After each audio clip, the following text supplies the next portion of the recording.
IKEA. It is one of my favorite styles to do because it's such a plain piece. I know everybody wants to see all the like super unique pieces of furniture. I love finding them as well, but IKEA, you really can't go wrong with it.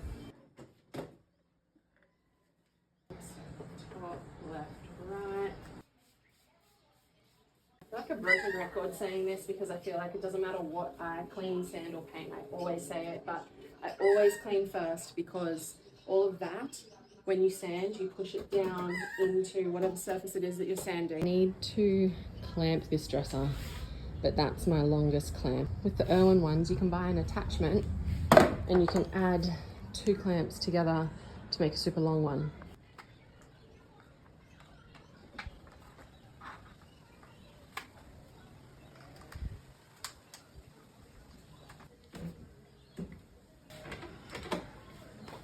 Now I have a super long clamp.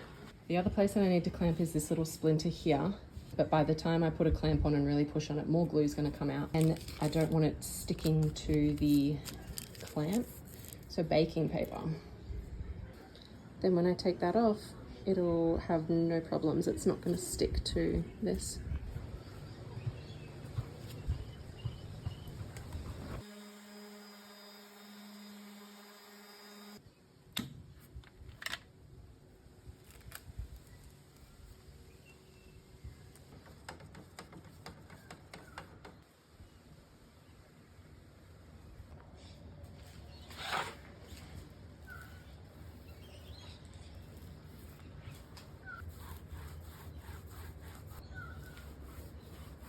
Have some very bowed IKEA drawers.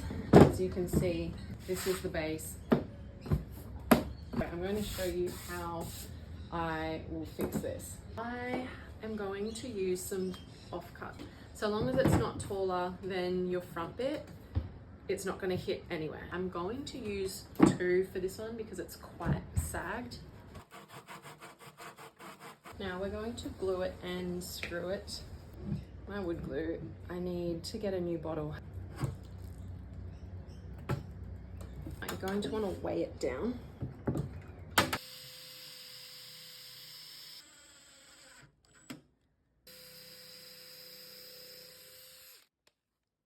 because I'm doing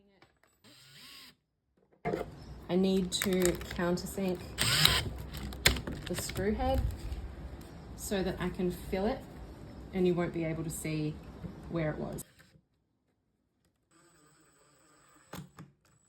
Now, the drawer isn't rocking back and forth anymore, and the drawer isn't sagged. I had intended on spraying this piece, but the weather is rainy, on and off.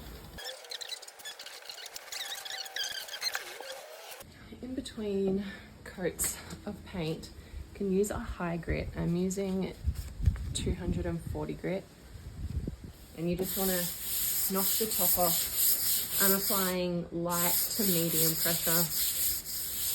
Wipe it down with a clean, lint-free cloth.